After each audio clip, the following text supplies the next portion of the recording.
All right. Let me turn up my volume and make sure everything is all good. And I'm going to wait till people get over here. Um, so, for those of you that do not know me, my name is Eve. I'm Coach Eve. I help entrepreneurs to um, basically build a business and become an entrepreneur. So, if you're looking for marketing, branding, or how to do social media, as well as writing coaching, then this is the right place for you. So I am going to make sure that everybody hops on, wait till everyone hops on. But today's video is going to be about publishing and the different types of publishing. So there's really only two to choose from. Um, and when I first started out, I basically started out as someone who did self-publishing. I always self-published.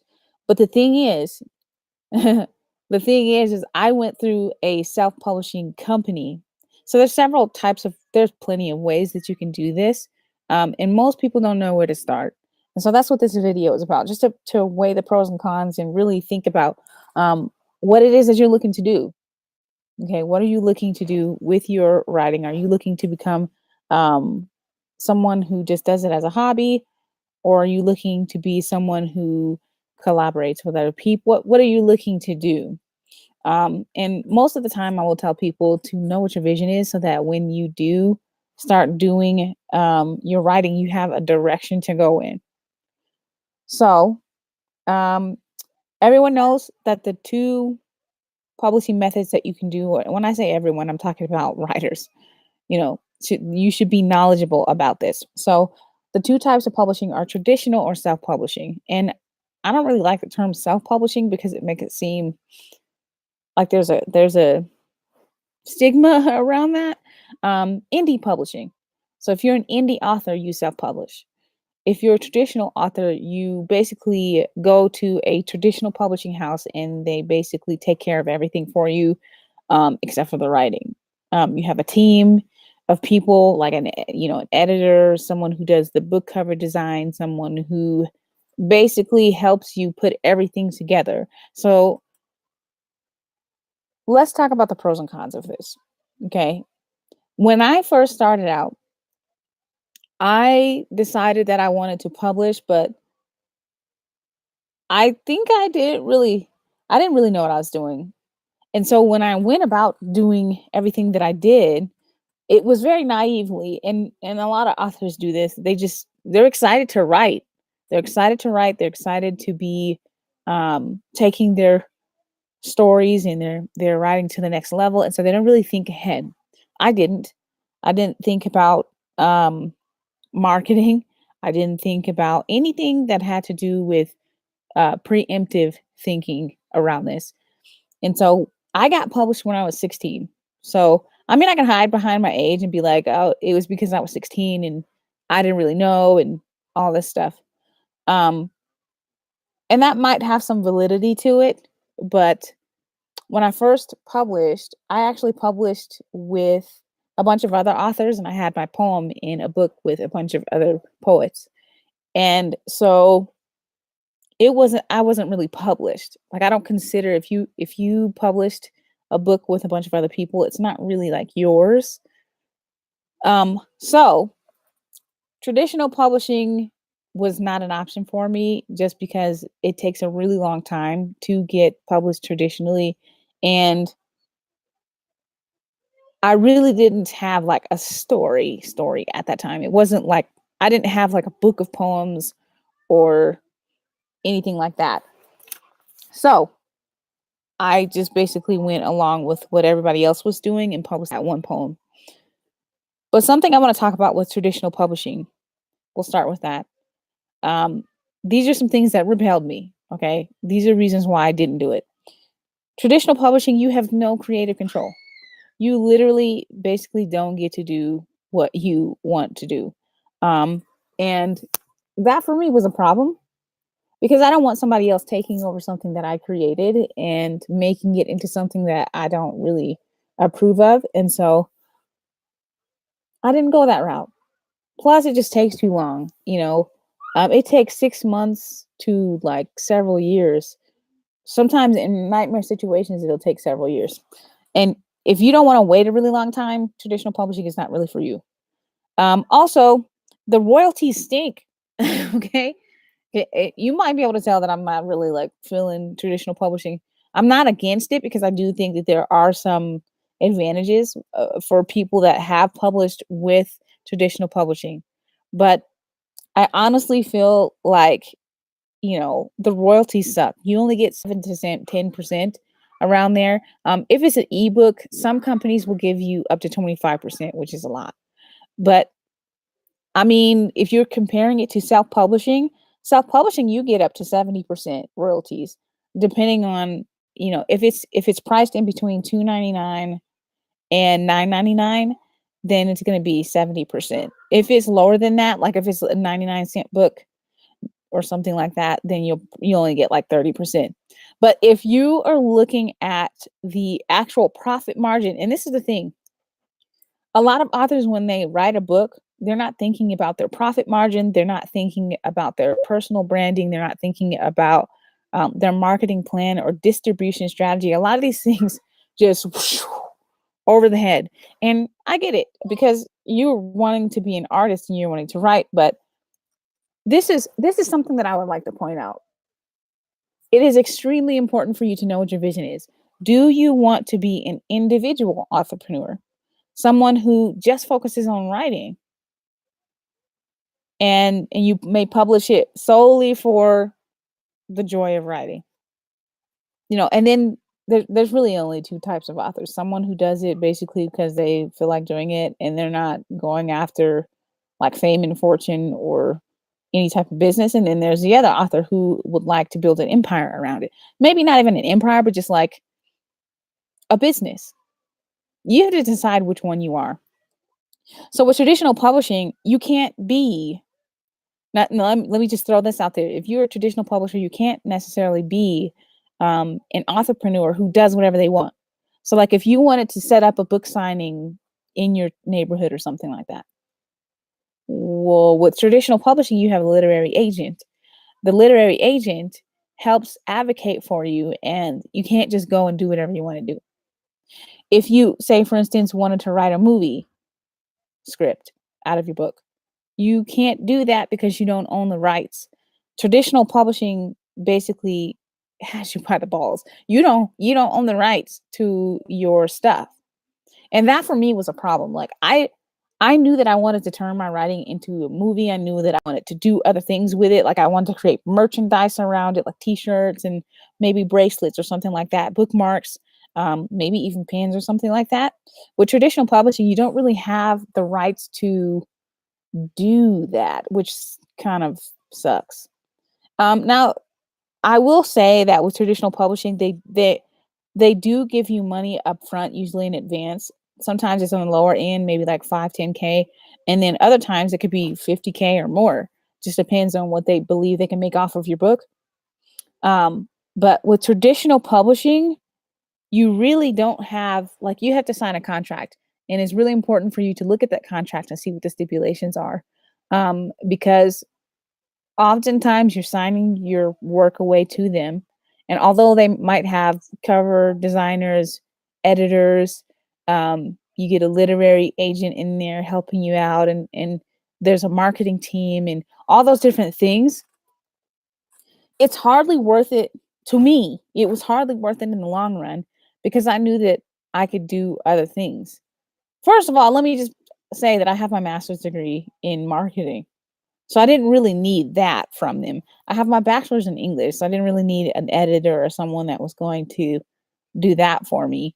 I mean, and I'm an artist. Like I can paint and draw and do all those different things. So, I had an advantage where I could do a lot of the things that would typically be done by a team of people because I had multiple things. But it's not fair to say that every author should be doing that because maybe you don't have those skill sets, and that's okay. It just means that you need to outsource that. There's just so many other ways to make a book project come to fruition, and traditional publishing might make it happen in a more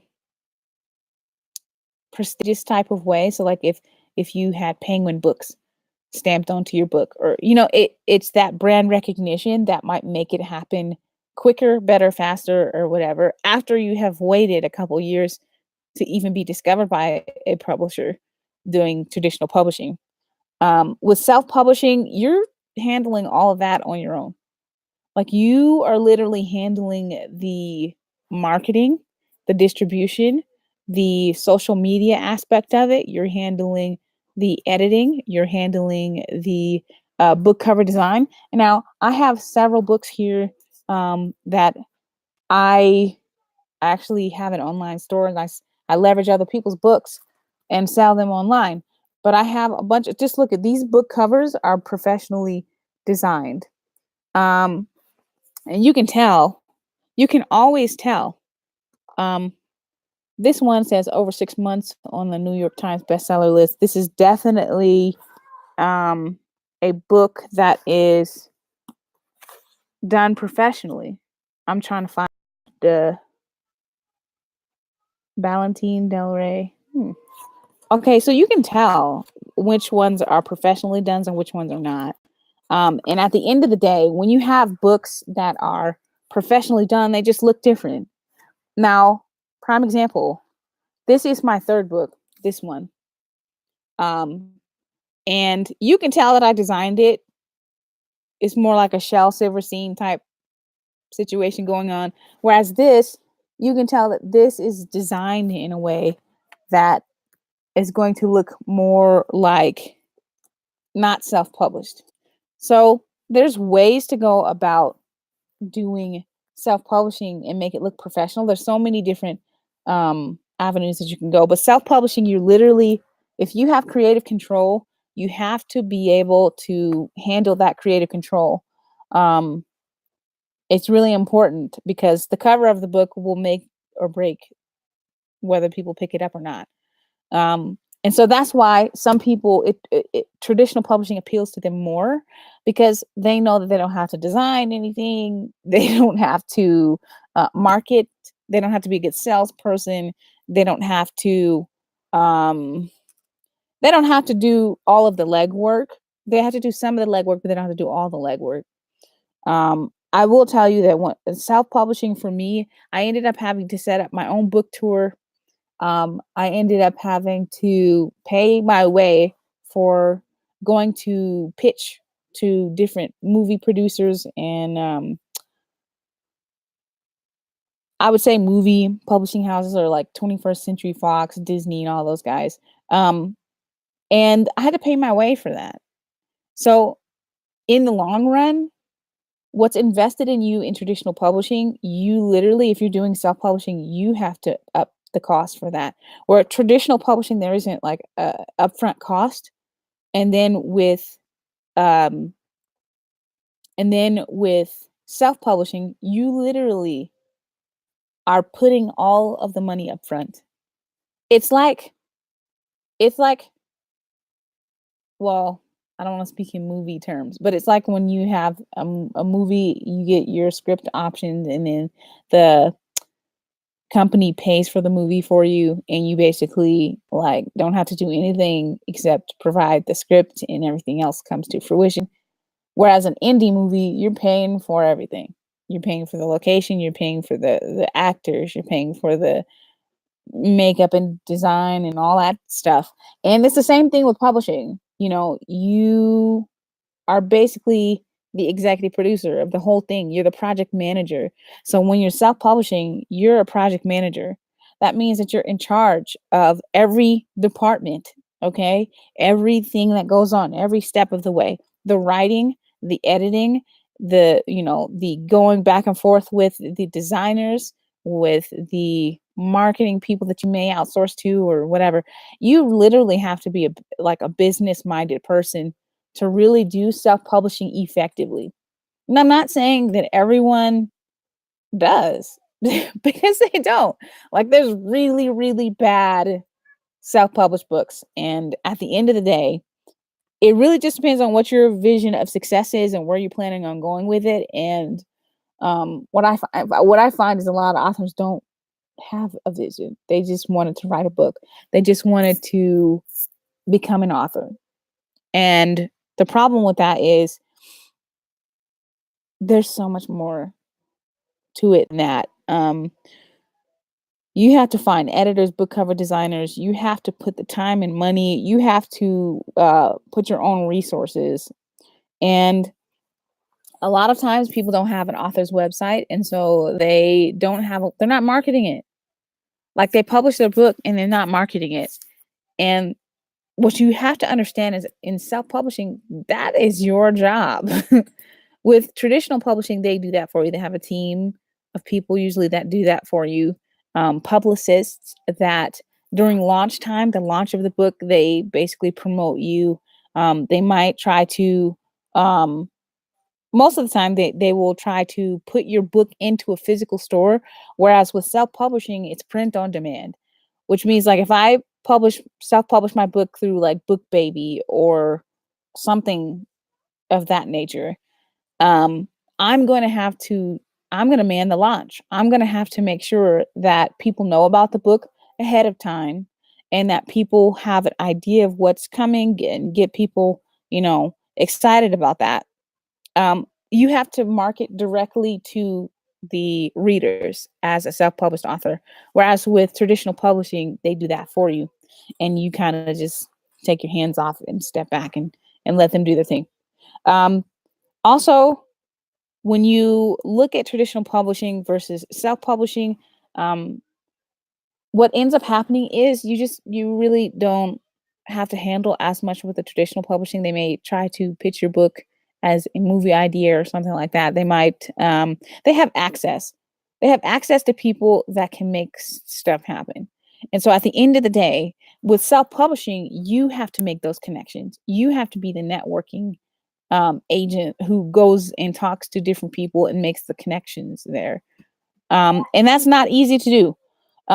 When you think about self-publishing, you have the opportunity to do like film, TV, gaming, movies, and things like that. And you have the rights to your work, so you can just like bust a move whenever you want. But with traditional publishing, that's not how it works. Um, and they own the rights to your works, but that doesn't necessarily mean that they're going to take it to the next level and do those types of things. And honestly, at the end of the day, it depends on where you're trying to go. Now, with traditional publishing, they can get you into schools, libraries, like scholastics and things like that. And so it's a little bit harder to do that when you're a self-published author. So it really just depends on what it is that you're looking to do and what kind of professional are you looking to become, because that will determine what kind of publishing you'll go after. Okay. And at the end of the day, there's really only so many things that you can do as an individual. You will have to outsource some things. You will have to you will have to solicit some help. A lot of authors I see that they burn out their warm market as in like their family and friends, and they're like, buy my book. But then when it comes to like really getting readers' eyes on what they're doing, it's more difficult to do the marketing side of it. And which is one of the reasons why when I published my first book, it was terrible. Like it was really bad. I ended up publishing that book and they published my raw manuscript. I had no idea that I didn't have an editor. Like, oh, they didn't have an editor on the team. I didn't understand that with self-publishing, I was going to have to be the editor. And so when they published the book, I got the book in hand and I'm super excited. And I look in the book and I realize there's no paragraphs. There's periods missing where there should be, like the punctuation it was my raw manuscript. And that was devastating for me. And a lot of authors don't even think about all of the things that go into a book project. It's exhausting. It takes a lot of time, a lot of money, a lot of effort, a lot of networking and doing different things. And if you're an introvert, it could be very difficult to do that. And so you have to decide what your vision is early on. Do you want to just write because you love writing and you don't really want to expand into anything else? Or do you want to write and work with other people and expand and have books, but have maybe you want to teach people, or you want to speak from the stage, or you want to coach people on how to do XYZ or whatever. Like, you really have got to think about what your vision is. When it comes to publishing, it's really going to help to know which direction you're going into in order to pick the right type of publishing. If you're going to self-publish, know that you're going to do all the legwork. If you're going to go traditional publishing, know that you're going to be waiting a really long time to get picked up by a traditional publisher. You're going to experience lots of rejection. You're going to experience rejection anyway, no matter what type of publishing you do, but specifically with traditional publishing, you're going to experience a lot of rejection. You're going to get a lot of rejection letters. So don't get discouraged. Definitely look into ways um, to make the experience better by either collaborating with other people, asking other authors, going to events with other authors, like maybe book fairs, expos, and things like that, conferences, and really network with other authors and see what they're doing. Because it's subjective. There is no one right way to do it. Some people just do self-publishing, and some people do traditional publishing, and some people do both, and they are a hybrid. There's really only 4 business models that you can go by. You can go by either one, be an entrepreneur, individual entrepreneur, and you're just basically focused solely on your writing, one revenue stream, which is your books, and also you are the brand. Like, just want to point this out. You are the brand, okay? Especially when you are an indie self-published author, okay? Then there's the collaborative entrepreneur or authorpreneur, who works with other people. They may have affiliates. They may have people that help promote their stuff. They might co-author. They might join a panel.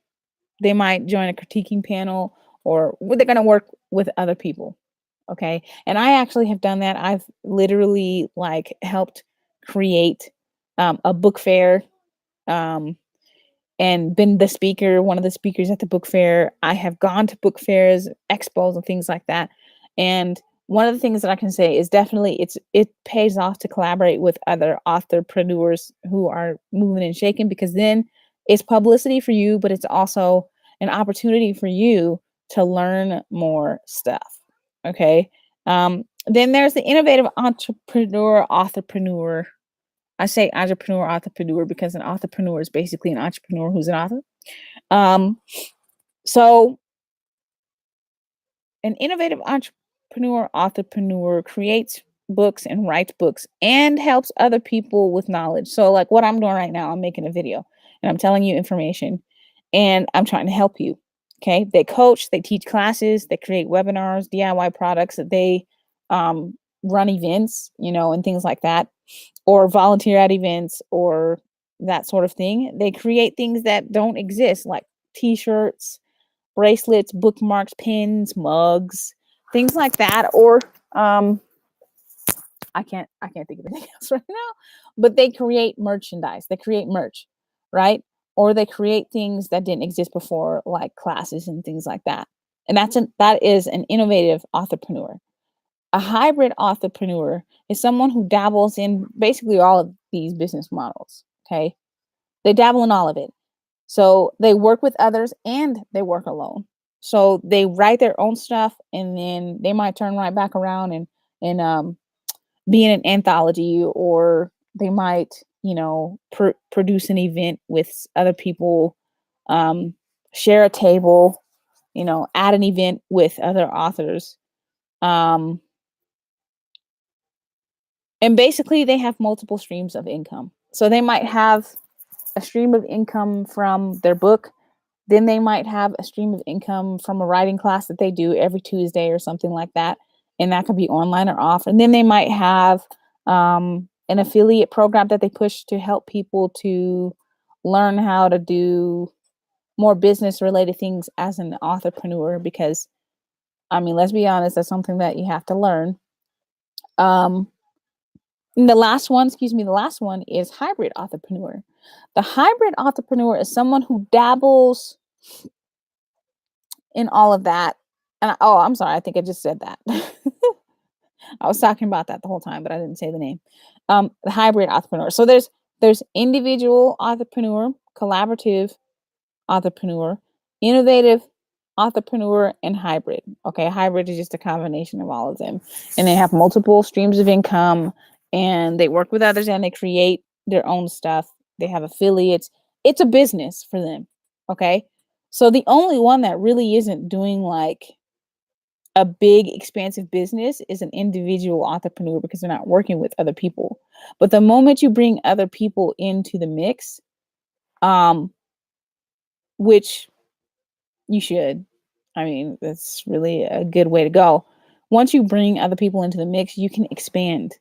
Um, so with traditional publishing, you can't really do all of these business models. Like I just said, you can really only focus on being an individual entrepreneur, because it's difficult because you don't own the rights to your work. And so you can't go and collaborate or innovate or be a hybrid of all these things if you don't own the rights to your work.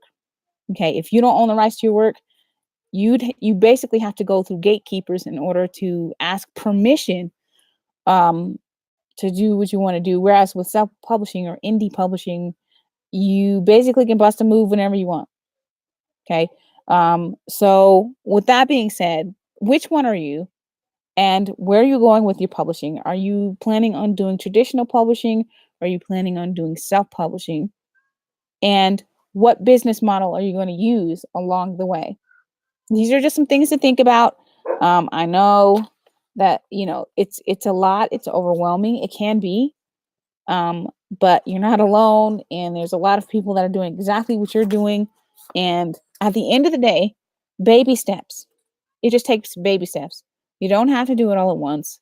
And the best thing for you to do is not do it all at once. So that's it. This video has gotten a lot longer than I planned for it to, but I hope that this helped you. I hope that you got some information out of this that really made you think about some things. If you're in the beginning stages of writing, that's perfect. You have some time to mull it over and think about which direction you want to go in. And if you've already published your book, or if you already signed a contract, or if you've already self-published, it's going to be good for you to think in the future how you would like to proceed. Are you going to publish all of the rest of your other books as traditional publishing, or are you going to publish them self-publishing, or do both? Just some things to think about. If you have any questions, put them in the comments and I'll get to them when I can. But I hope this helped you. I hope that you find this information useful. I will be on again next week, and I'll be talking about some marketing strategies that you can use right now to promote your book, and also to garner some attention. Attention is everything. So again, you have been watching Coach Eve. I hope that this has been great for you, and I will see you next week. Bye-bye for now.